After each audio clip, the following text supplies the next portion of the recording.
부동산 대책 관련해서 말씀드리겠습니다. 이재명 정부의 부동산 정책은 시장에 대한 무능을 넘어서고 있습니다. 주택 구입과 국민의 주거 안정 꿈을 산산이 무너뜨리는 무지와 무책임으로 점철되어 있습니다.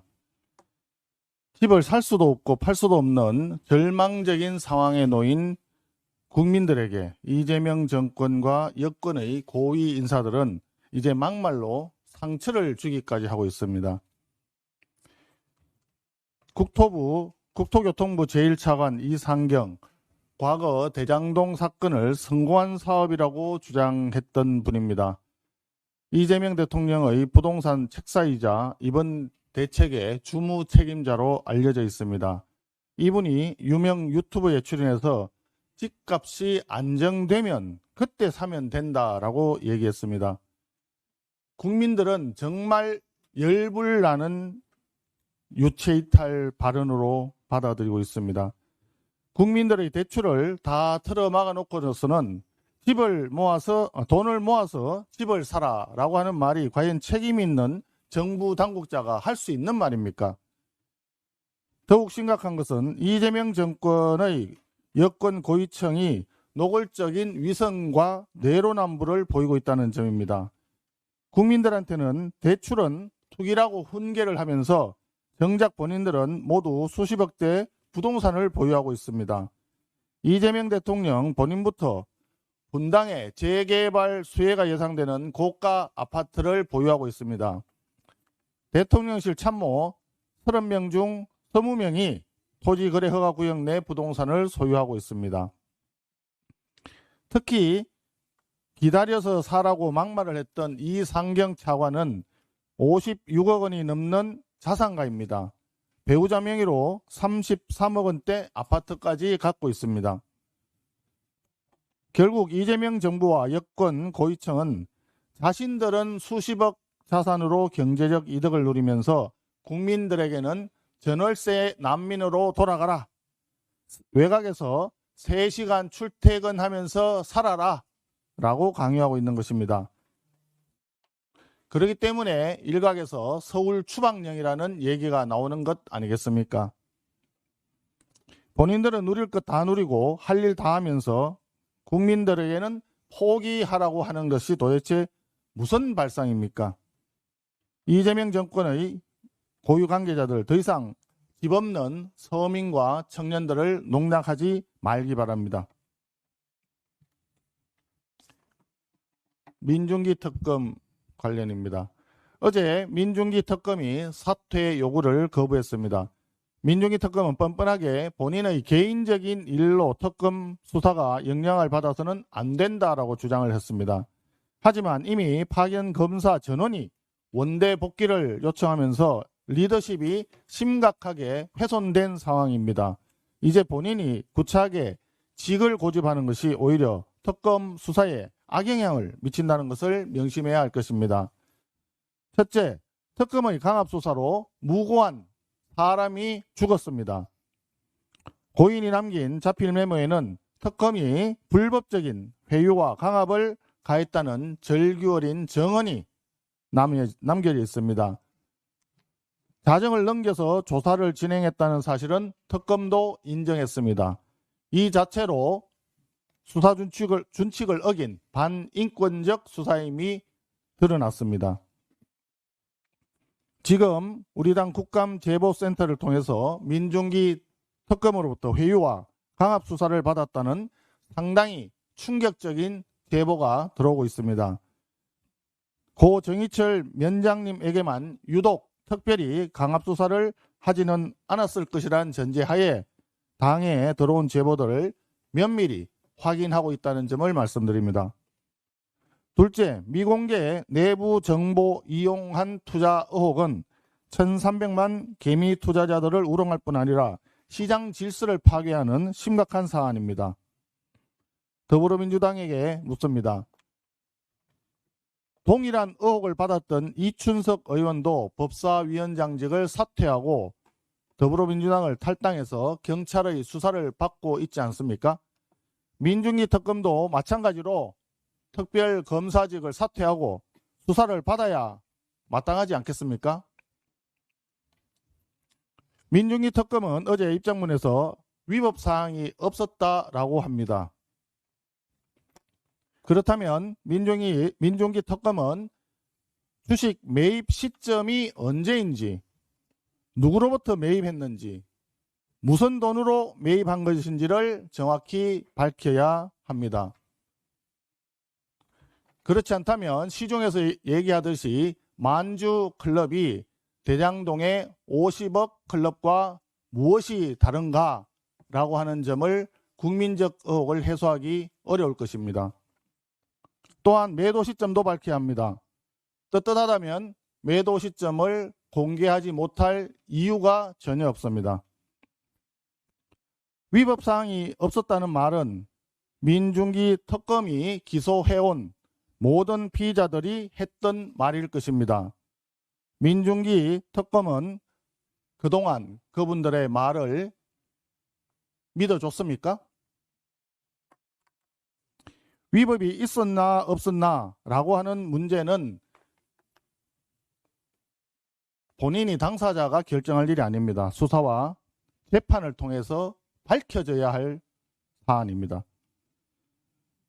우리 국민의힘은 오늘 민중기 특검의 미공개 정보 이용 투자 의혹에 대해 법적 고발 조치를 취하기로 했습니다. 이미 민중기 특검은 더 이상 수사를 진행할 자격도 없고 신뢰도 잃어버렸습니다. 수사 대상으로 전락한 민중기, 이제 그만 특별검사직에서 사퇴해야 합니다.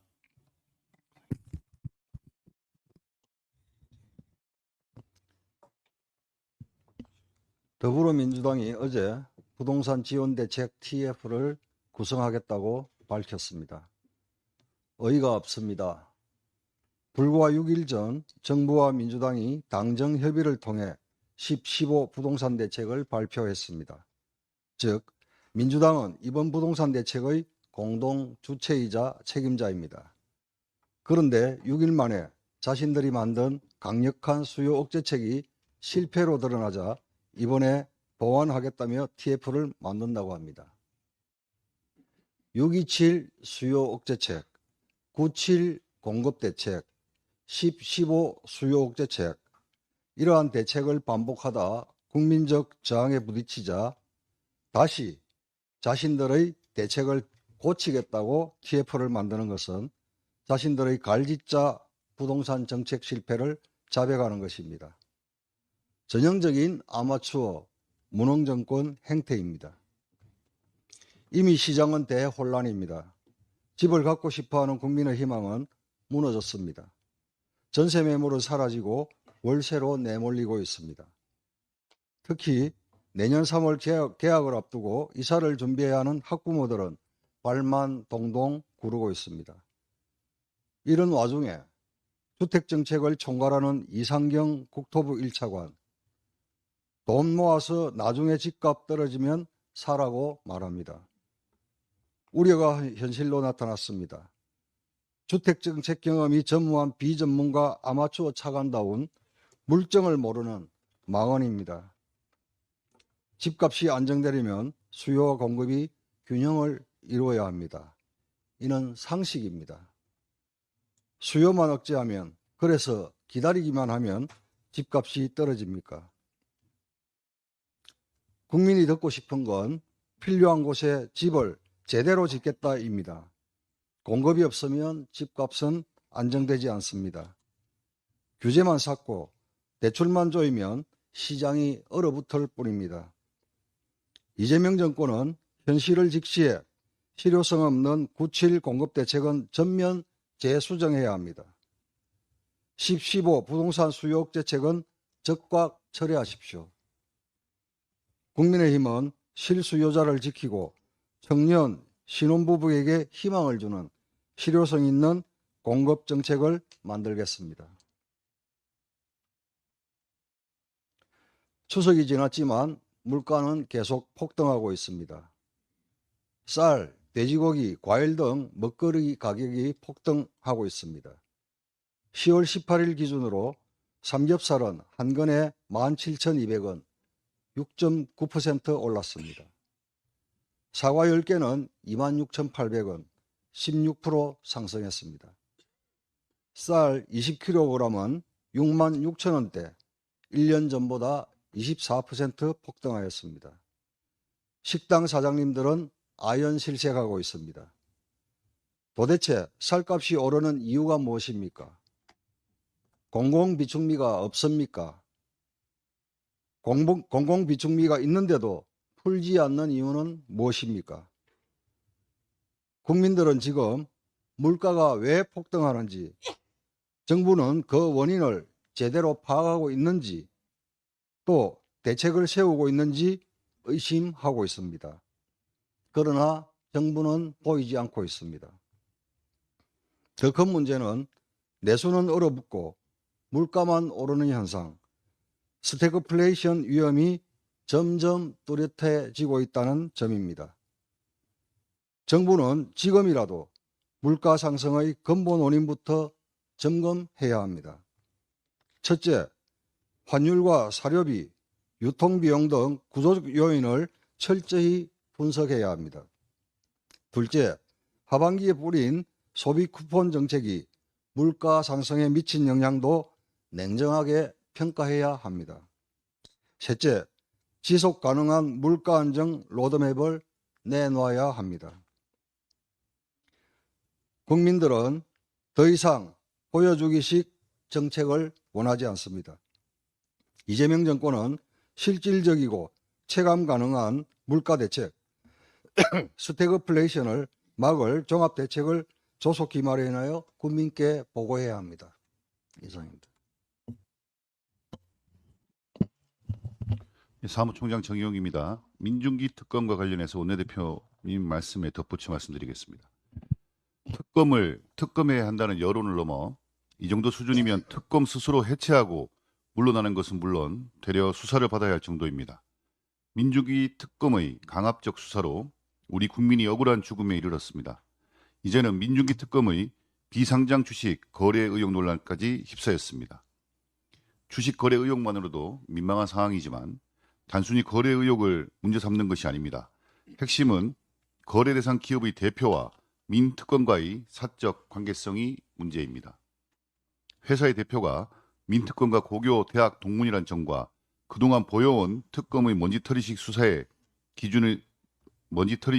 기준에 비추어 볼 때 해당 회사 역시 수사 대상이었어야 함에도 제외됐다는 점 등 형평성 논란을 자초했습니다. 사법 정의는커녕 수사에 대한 신뢰를 담보할 수조차 없는 수준입니다. 진심으로 진실을 밝히고자 한다면 공정성을 잃은 특검은 멈춰야 합니다. 산림청장 인사와 관련해서 한 말씀 드리겠습니다. 김인호 산림청장의 인사에는 석연치 않은 구석이 많습니다. 김인호 청장과 김현지 대통령실 부속실장은 성남의제 21에서 수년 동안 함께 활동한 것으로 알려져 있습니다. 그런 사람이 국민 추천제를 통해 셀프 추천한 뒤 청장까지 임명되었습니다. 존경하는 이재명 대통령께 강력히 추천한다며 성남시와 경기도에서의 과거 인연을 언급한 산림청장의 셀프 추천서는 공정과 상식을 정면으로 위배한 것이나 다름없습니다. 공공기관과 민간기업의 채용, 대학 입시에서 이미 블라인드 평가가 상식으로 자리 잡았습니다. 공정성을 저해하고 편견을 야기할 수 있는 개인적 배경과 정보를 드러낸 것은 사적 친분을 이용해 인사에 영향을 미치게 하려는 의도로밖에 보이지 않습니다. 더 이상 변명은 필요치 않습니다. 공정과 상식이 무너진 곳에 신뢰가 설 자리는 없습니다. 어제 국정감사장에서 김인호 산림청장은 본인이 본인을 잘 알아서 셀프 추천을 했다고 했습니다. 대형 산불, 대형 산사태가 우리 국민의 생명과 안전을 위협하고 있습니다. 전문성 부족을 비롯해 인사 관련 여러 논란에 책임을 지고 본인이 본인을 잘 아는 만큼 스스로 거취를 분명히 하길 바랍니다. 운영수석입니다.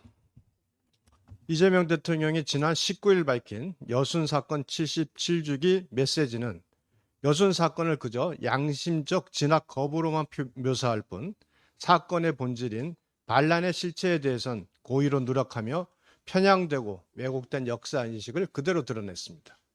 먼저 1948년 국방경비대 제14연대의 행위는 남노당 세력이 주도한 명백한 무장 반란입니다. 당시 언론과 독립운동가 그리고 역사적 사료 모두 이를 분명히 기록하고 있습니다. 김구 선생은 이 사건을 대규모 집단 테러로 규정했고 과거 진실 화해를 위한 과거사 정리위원회 또한 제14연대의 반란으로 비롯됐다고 명시한 바 있습니다. 그럼에도 사건의 발단을 양심적 진압 명령 거부로만 표현하며 책임 소재와 반란의 실체를 삭제한 이재명 대통령의 메시지는 반란 주동자들을 마치 양심적 군인으로 미화하는 심각한 역사 왜곡입니다.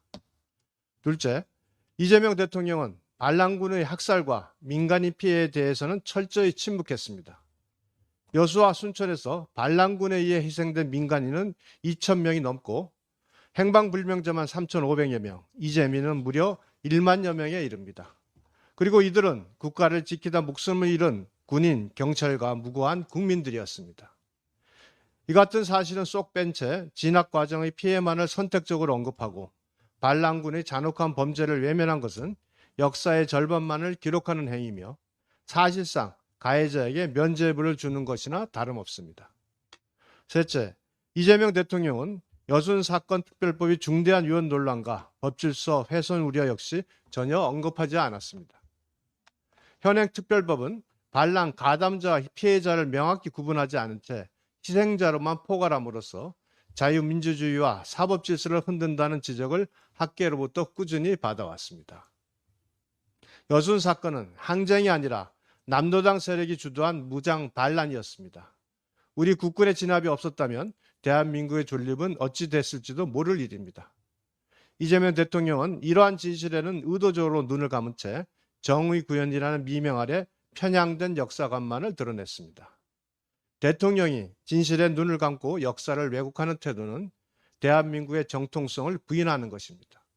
역사를 왜곡하는 대통령은 국민 통합을 이끄는 통수권자가 아니라 역사전쟁과 이념 갈등의 불씨만 키우는 자일 뿐입니다.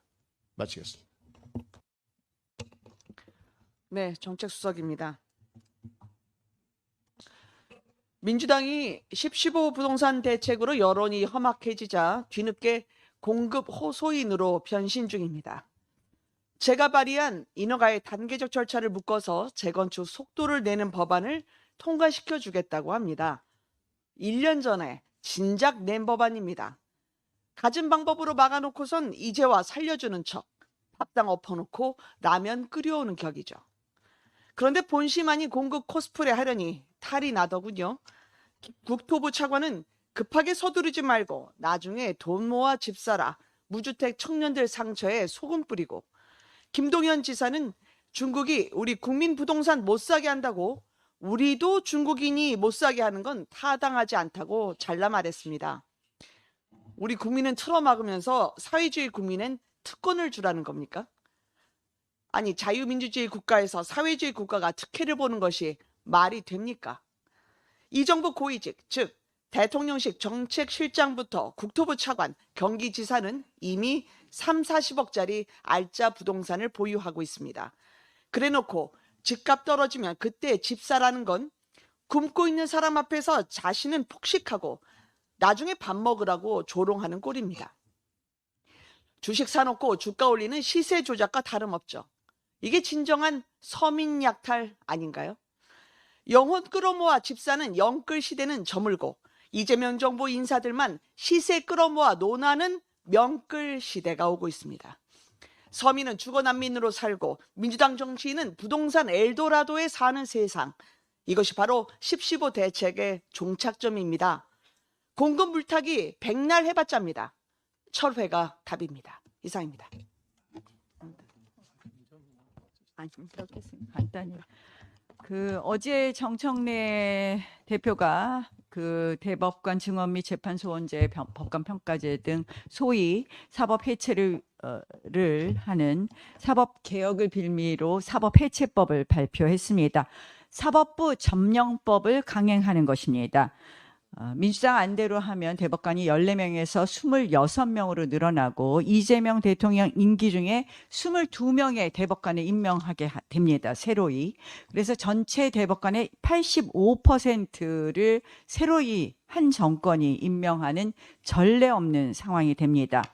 또 이 이유를 대법관 증언 이유를 재판 지연 해소를 핑계로 하지만 결국 대법관 1인당 그 재판 연구관 배치하는 것 이런 거 따져 보면은 중견 판사 100명이 대법원으로 차출돼서 하급심이 한마디로 늦어지고 국민의 재판받을 권리가 심각하게 침해될 것입니다. 사심제는 또 어떻습니까? 한마디로 위헌적 제도 구테타입니다. 끝없이 국민을 소송 지옥으로 몰아 넣을 것입니다. 특히 지금의 헌법재판소의 인력 그리고 구조로는 도저히 감당할 수 없습니다. 헌법재판소 재판관을 늘리려면 개헌이 필요합니다. 결국 개헌의 전제 없는 이런 헌법재판소의 사심제를 채택하는 것은 한마디로 위험한 실험이라는 것을 말씀드립니다. 이 이유 뻔히 알고 계실 겁니다. 저는 이 법도 또 추미애 법사위가 졸속으로 처리할 거로 보입니다. 졸속으로 공청회하고 졸속으로 토론하고 졸속으로 토론 종결할 것입니다. 그래서 저희 법사위에서 내놓은 추미애 방지법이 꼭 필요한 이유 중에 하나입니다. 어제 법원장들도 출석해서 모두들 공론화 필요성을 이야기했습니다. 이 공론화 충분히 되어서 이 법의 실현 가능성 그리고 국민 피해 여부를 꼼꼼히 따질 수 있는 그런 방안 노력하겠다는 말씀 드리겠습니다. 사법부는 절대로 정권의 하청기관이 되어서는 안 될 것입니다. 국민의 최후의 보루의 역할을 할 수 있도록 저희 국힘 법사위에서 노력하겠다는 말씀 드리겠습니다.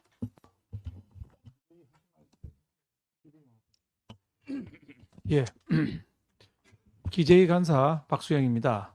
어제 국정감사에서 지적된 사항 두 가지에 대해서 말씀드리겠습니다. IMF가 매년 10월에 발표하는 세계경제전망 보고서가 발표되었습니다. 올해 우리나라 1인당 GDP는 35,962달러로 세계 197개국 중 37위에 머물 것으로 전망되었습니다. 지난해보다 3계단이나 하락한 순위입니다. IMF는 우리나라가 내년에 38위, 28년에 40위, 29년에 41위까지 더 떨어질 것으로 내다봤습니다. 반면에 대만은 올해 38위에서 35위로 3계단 올라서 우리나라 1인당 GDP를 추월할 것으로 보입니다. 내년에는 4만 달러를 돌파할 것이라는 예측도 나왔습니다. 우리나라와 대만은 모두 자유민주주의와 시장경제를 토대로 좁은 국토와 빈약한 자원 속에서 수출로 먹고 사는 소규모 개방경제국가입니다. 각각 북한과 중국이라는 주적과 맞서고 있고 미중 러 등 강대국 갈등에 쉽게 흔들릴 수 있다는 점도 비슷합니다. 하지만 엄혹한 국제정세 속에서 대만이 우리보다 더 긴장하고 더 잘 대비하고 있었던 것 같습니다. 어제 한국은행 국감에서 지적했듯이 국내 총생산이 우리나라 절반 수준인 대만이 외환보유고는 우리나라 1.5배 수준인 6천억 달러 넘게 보유하고 있습니다. 97년 IMF 외환위기와 2008년 금융위기를 맞은 건 우리나라인데 정작 위기를 피한 대만이 외환보유고를 전략자산으로 삼아서 위기에 대비하고 있는 것입니다. 특히 외환보유고의 80%를 미국 국채로 구성해서 미국과 결속력을 높이고 대미 관세 협상뿐 아니라 중국의 경제적 압박을 버티는 방패로도 활용하고 있습니다.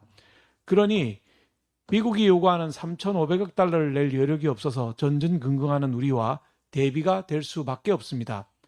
그동안 외환보유고가 충분하다고 주장해온 한국은행은 전쟁터와 같은 국제경제질서 속에서 보다 적극적으로 대비해야 할 것입니다. 또 어제 국감에서는 이재명 대통령과 더불어민주당의 관봉권 음모론도 가짜뉴스로 드러났습니다. 관봉권 띠지를 확인하면 그 돈이 어디로 갔는지 반드시 찾을 수 있다는 여당과 백혜롱 경정의 주장은 거짓으로 판명되었습니다.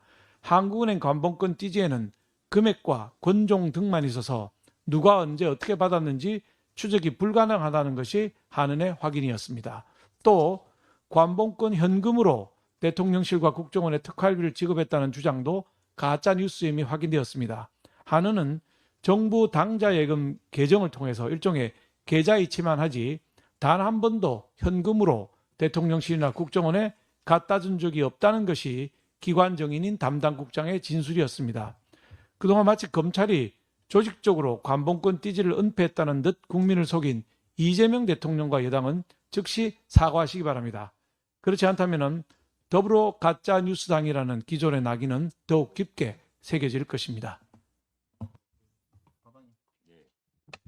예, 국회 과학기술정보방송통신위원회 국민의힘 간사 최영두입니다.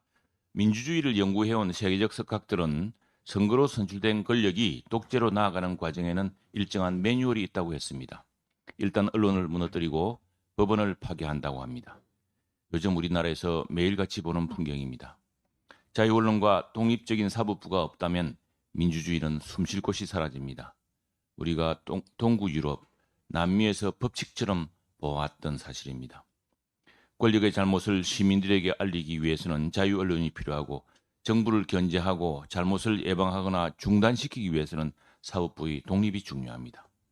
지금 우리나라에서 벌어지고 있는 일 그대로입니다. 특히 공영방송, 민영방송 가리지 않고 사장과 편집, 편성권을 좌우하며 헌법 원칙을 파괴하려고 합니다.